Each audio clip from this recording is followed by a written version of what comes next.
Welcome back to this course on organic chemistry in biology and drug design. Last time we had a very basic understanding of the genesis of this course, and then we started with what are the molecules that are essential for a living organism to have. Now, these bare essential molecules of life are actually the proteins, the nucleic acids, carbohydrates and lipids. Now, these molecules are also called molecules of life, rightly said, because without these molecules the living system cannot survive. Okay, now, because most of these molecules are having molecular weight very large, unlike the small organic molecules. So, sometimes they are also called biological macromolecules, like proteins. They have a building block which combine with each other and finally form the proteins. Same is true for nucleic acids. For carbohydrates again we have building blocks which are called monosaccharides.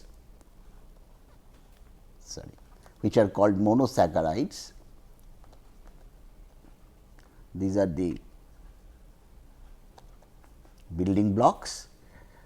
For lipids there are different types. There could be building blocks to make the lipids, or there could be a single molecule which is biosynthesized from very small starting materials, like a derivative of acetic acid which is called acetyl coenzyme E. Lipids is slightly different from the other three categories. The other three categories are all macromolecules. This is a macromolecule where the building blocks we know that they are amino acids. Nucleic acids, they are also macromolecules and their building blocks are nucleotides or deoxynucleotides. We will come back to these nucleic acids elaborately when we describe the DNA and the RNA molecules. Carbohydrates are also made up of, monosaccharides, but interestingly some of these carbohydrates are also present in the form of monosaccharides in the body. Like we measure the glucose level, we know that is a test that what is a person is suffering from diabetes or not. So, we measure the building blocks which are also present and having a biological function. On the other hand, these building blocks are joined together and stored like what is starch in plants. So, these are also stored and this storage material is called glycogen in case of humans. This glycogen is nothing but again combination of glucose through various glycosidic linkages. Only thing, it is more branched than the starch. So, at the time of when glucose is in short supply, then we can break down this glycogen and get the monosaccharides which can be burned later on to generate energy. Lipids on the other hand are really, it is a varied class of molecules. Now, the definition of lipids is basically the molecules which are not water soluble.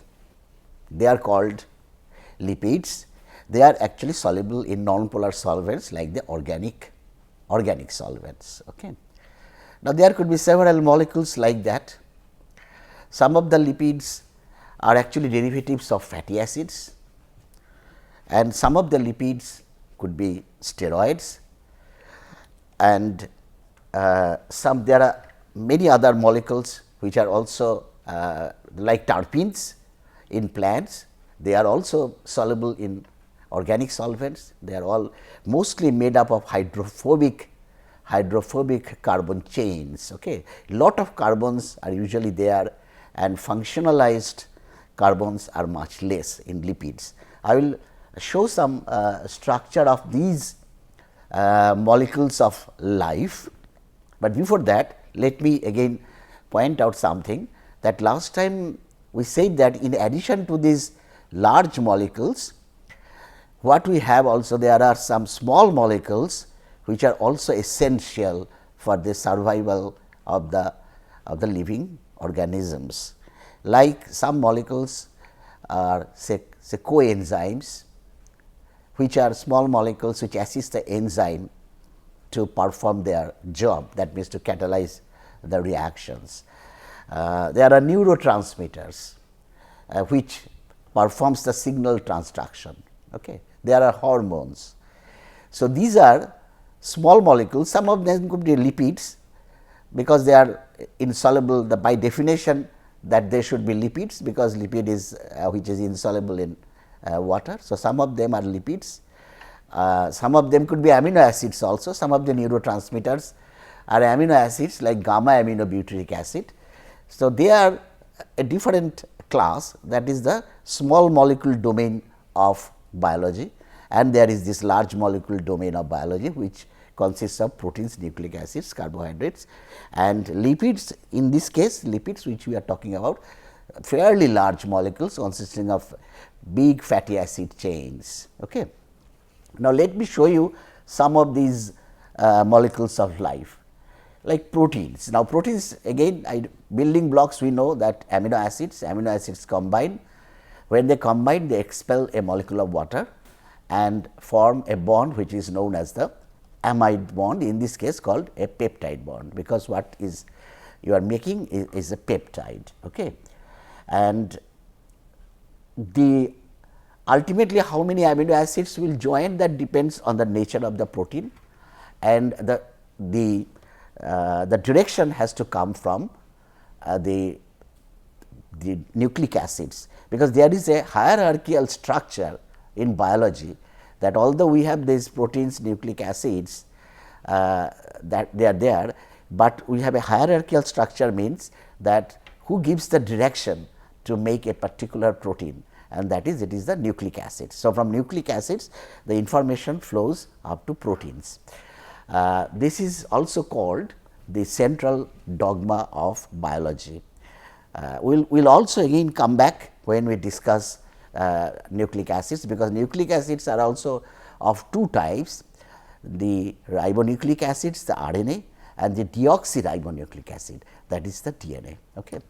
The central dogma says that it is the deoxyribonucleic acid polymers, they are the ones which sends the signal via the RNA, which is called the messenger RNA. They take the message and then translate the message into the proteins. Okay. And however, there are certain violations of this central dogma. Some viruses follow, they only have RNA, the ribonucleic acids, they do not have the deoxyribonucleic acid. So, in that case the central dogma is not applicable, but anyway those are very special cases. Now, let us show these molecules of life, how do they look like, what is their three-dimensional structure. This is a beautiful structure of a protein which has been crystallized, and its crystal structure is what is shown here. Okay. So, you see there are lot of folding that has taken place, because in this system if you take the two terminals and then stretch them. So, the length of the protein will be very long, and it will be very difficult to have this protein ultimately fit into the small cell that we have. Okay. Because ultimately if you break down the biological system, so the hierarchical is that, suppose the first it is the organs, then tissues, and then from tissues it goes to the cells. So, after the cells, then the internal structure of the cell.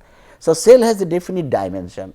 So, the proteins cannot be just have a linear stretched chain, that is number one. However, that is not the only reason why proteins will fold. It folds also in such a way that it generates certain pockets, which pockets are important to do whatever the function they are supposed to carry out. Okay.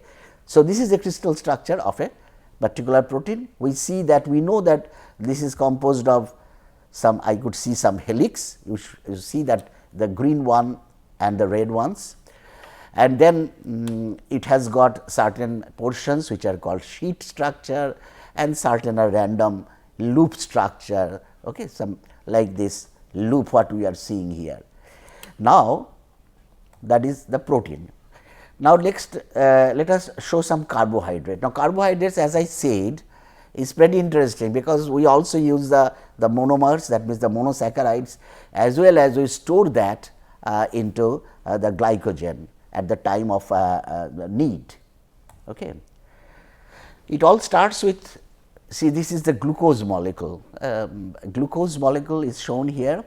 This is the simple monosaccharide that we have, and glucose we know that it can be present in the alpha form and the beta form. There are two forms of glucose which is shown here, and we also know that there is a if you take glucose and subject it to a pH, an amphoteric pH, then what happens? There will be what is called a mutarotation. Amphoteric pH means I am saying that there is acid and base both are present. Then in that system, the glucose, if you take alpha glucose, that isomerizes to the beta glucose and vice versa, and finally an equilibrium that takes place, and this process is called mutarotation. However, the point here it is that just to show some of the carbohydrates that we require in the biological system. Now, remember, this is the monomer of the carbohydrate, the polymeric carbohydrate that we are talking about. Now, sugars can be, again, usually sugars are polyhydroxy, aldehydes or ketones, but sometimes in these biological systems what we find that some of the carbon lacks the hydroxy unit, then we call that as deoxy sugar, and this is a very vital step that is happening in biology, because we know that ribonucleic acid has a sugar unit which is ribose, and this ribose in RNA has all the hydroxy groups what they are supposed to have, and in the deoxyribonucleic acid you lack the 2' hydroxy. Okay. If you know the numbering, you must be knowing, we can again go back that the 2' is next to the anomeric carbon, and that is missing in the DNA. So, this has to be, because DNA is the fundamental molecule in our hierarchical system, hierarchical biological system. So, it must be a very important step. Okay. And so, we have shown this glucose, and glucose can also be see, it can present there are 5 member rings also. Apart from glucose, we have ribose. Ribose is the C5, 5 carbon containing molecule, and the structure of ribose is shown here.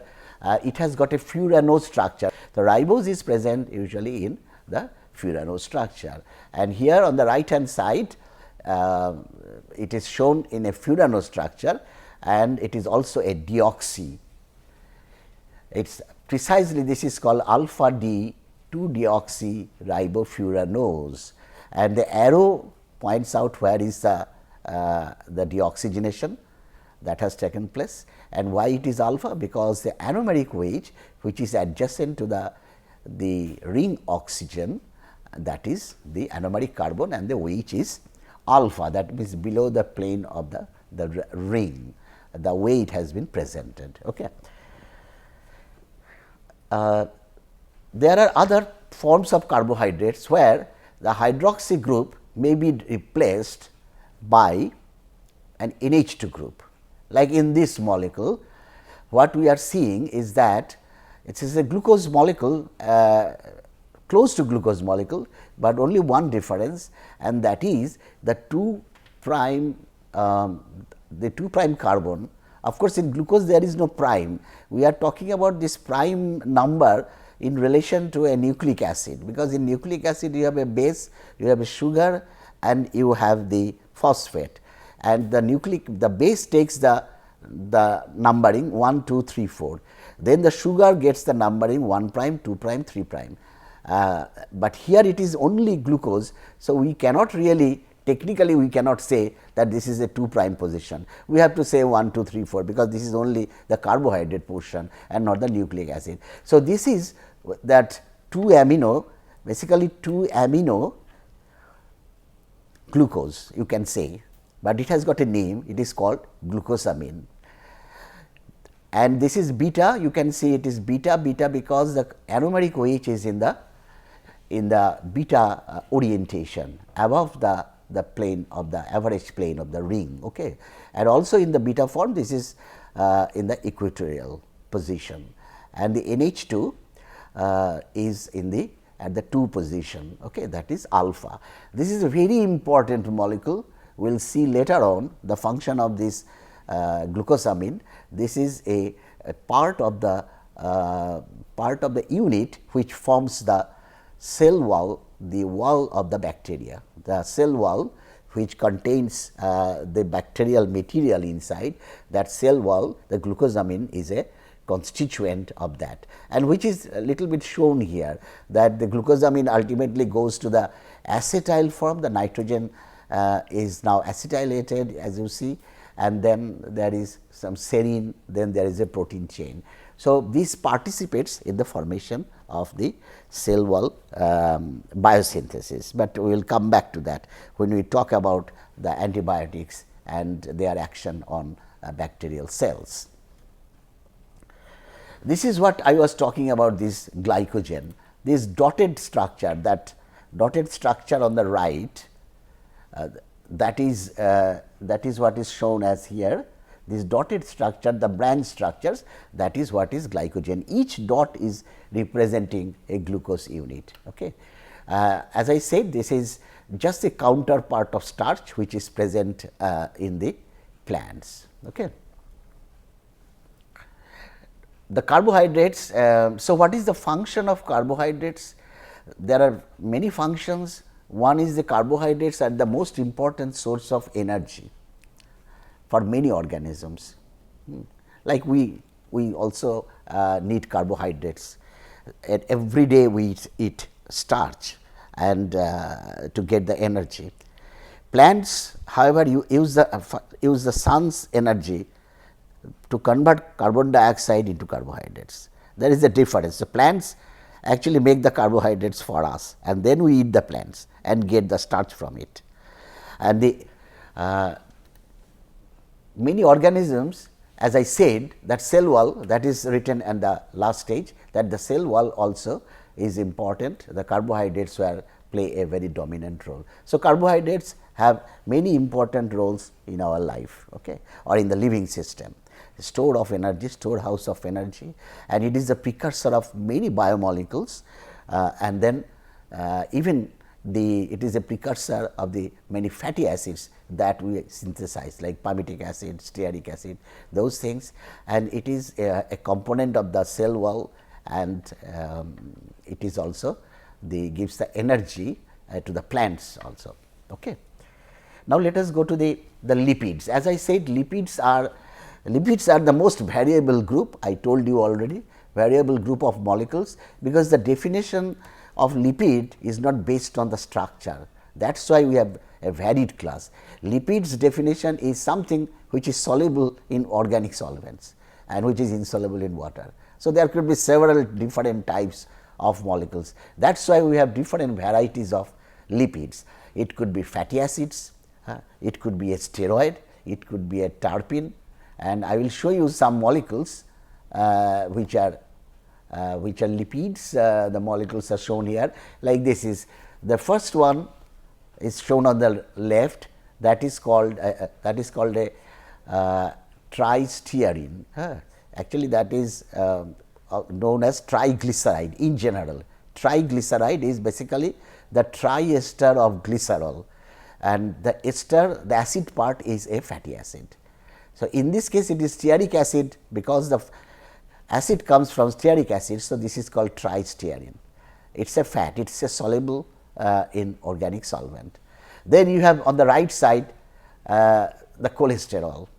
Cholesterol is a steroid, okay, and that is also a lipid, because you see there is no functionality in true sense, only there is a double bond and others are all carbons. So, in that way it is a very non-polar molecule, cholesterol.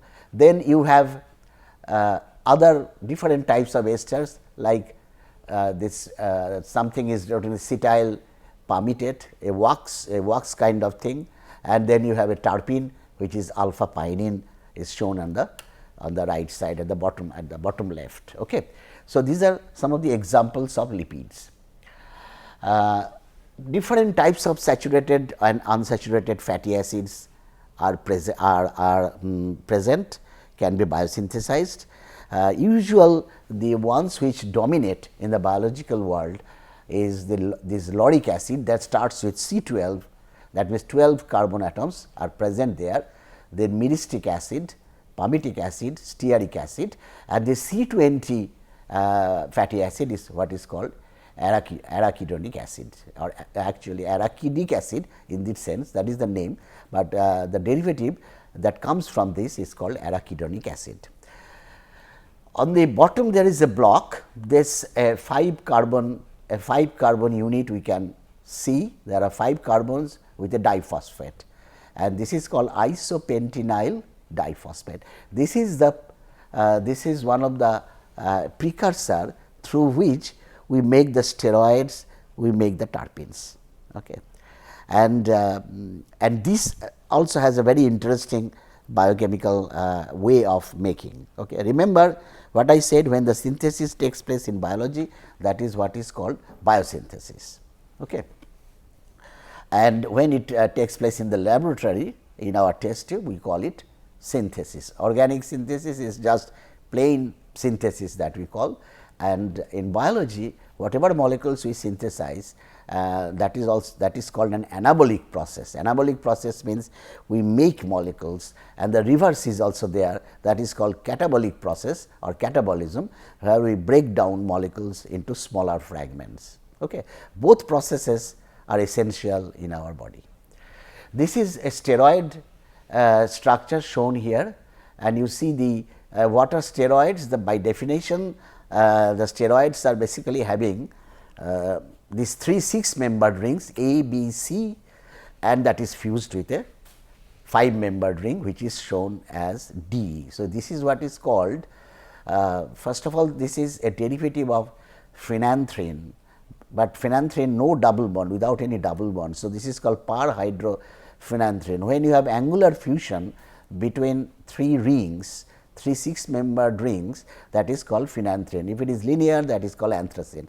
So, steroid is actually called cyclopentano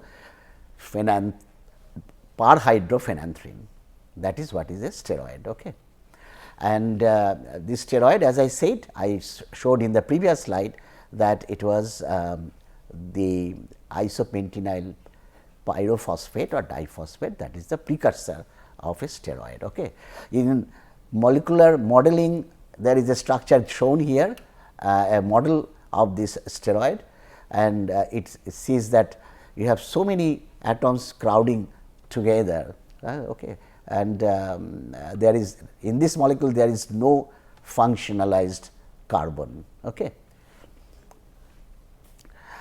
This is also another steroid molecule. This is called prostaglandins. The prostaglandins are basically, again I told you that there is a C20 carboxylic acid which is called, if it is fully saturated, that is called arachidic acid, but if there are double bonds present in that, that is called arachidonic acid. And from this C20 arachidonic acid, prostaglandins are synthesized in the body. So, that is biosynthesized in the body, and there are, when they are biosynthesized, you see if you count the carbons, it will be, there will be 20 carbon atoms including the carboxylic acid, and you have different varieties of prostaglandins, but the definition is that it will have a 5-membered ring as is shown on the left side, and along with 2 side chains. one side chain you have the carboxy terminus. This is called prostaglandin E1, and depending on the different geometries and the position of the double bond, you have different prostaglandins.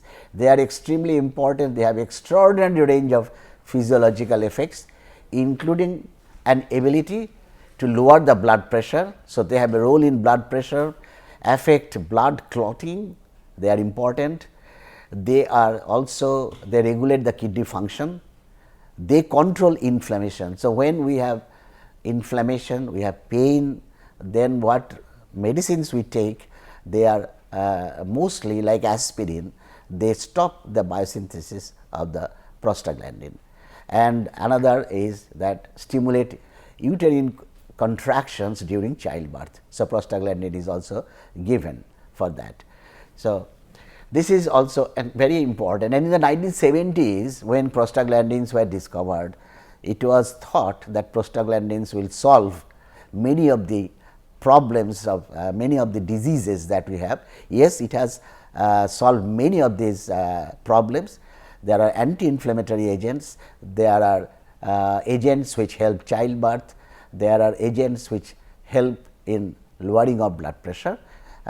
So, definitely they are extremely important, and but they cannot solve all the problems which was at that time overhyped in the 70s. Okay. After this we come to the nucleic acids. Now, this is I tell you that these are very general topics. We are saying about these molecules of life. Nucleic acids are they composed of basically they are polymers of nucleotides. Now, nucleotides are what? Nucleotides are basically having a phosphate, having a sugar and having a base. So, base, sugar and a phosphate, and they are linked one after another, and that make a strand, what is strand of nucleic acids. And there are different types of nucleic acids. Broadly there are two types, deoxynucleic ribonucleic acid and then the ribonucleic acid. Okay. And if I say what is the genetic material of the normal eukaryotic cells like the higher organisms, then DNA has to be. There is no eukaryotic organism where DNA is not the genetic material. DNA is the genetic material in all eukaryotic cells. This eukaryotic cells means a higher level of organism, because the organism it starts with unicellular systems, and where there was basically only a cell, only a membrane, and all cells are basically same in that case. Then the higher organisms started growing. Okay. So, we have a distinct class, prokaryotes and eukaryotes. Prokaryotes like the bacteria, they have different they do not have actually compartmentalized cell cytosol. Cytosol means what is present in the cell, but in eukaryotes we have compartmentalized systems, and there is a nucleus in a cell, and in the nucleus this deoxyribonucleic acid is present. Again I repeat, this is made up of the base, sugar, phosphate, that is the building block called the nucleotide or deoxynucleotide, to be precise if it is DNA, and the bases are of 4 different types, and then finally and the RNA also there are 4 different bases, only there is a difference between DNA and RNA, that RNA has a base which is called uracil. In DNA that uracil is replaced by what is called thymine. But this is just a very general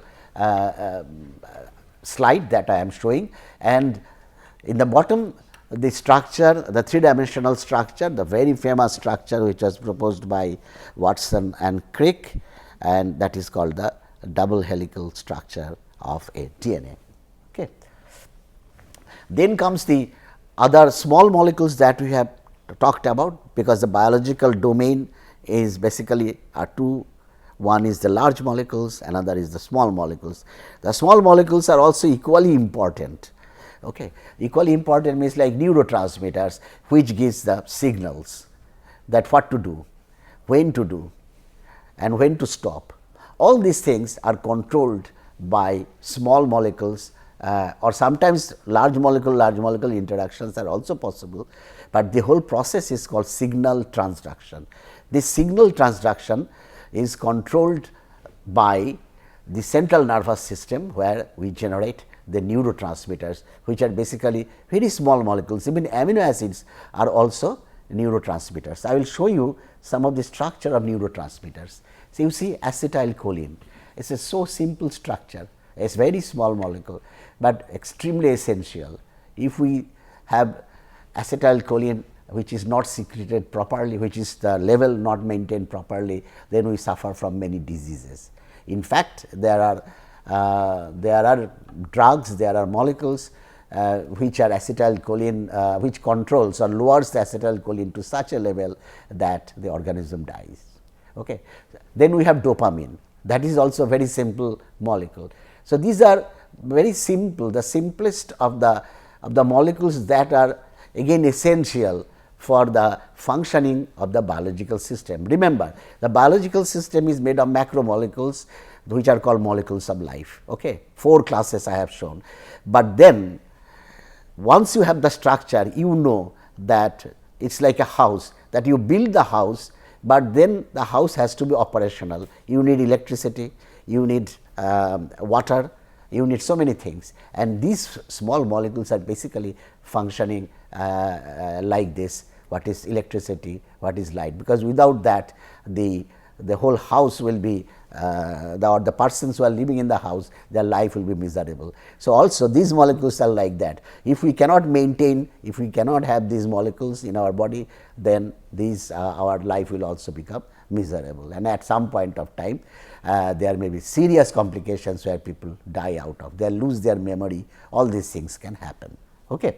So, these are there are other small molecules, different types of small molecules showing there are these vitamins. We talk about vitamins, these are also extremely essential for molecules, for making molecules, for catalyzing reactions. They help many enzymes to carry out the reactions that they are supposed to do. So, I think that basically these are some of the molecules which are medium sized, means we have a small molecule, we have large molecules. In between, in the interface, some molecules are there, which are for molecular weight is, you cannot classify them as very macromolecules, you cannot classify them as very small molecules. Okay. So, they are medium sized molecules, and I have shown three important molecules here. Mostly they are, you see, they are made up of amino acids. Just I want to point out the one which is on the right side, that is called bradykinin. This is a hormone which again controls the blood pressure. It is a vasodilator, that means it dilates the blood vessel, so that the blood flow can become smooth, and that causes the blood pressure to drop. Okay. So, that is, now we have gone through all these different molecules that are involved in the biological world. This is a very minuscule number of molecules I have shown to you. There are thousands and thousands of molecules that are present in the biological system, but this is just now the introductory, the molecules whose chemistry we are going to describe in the subsequent lectures. Okay. Thank you.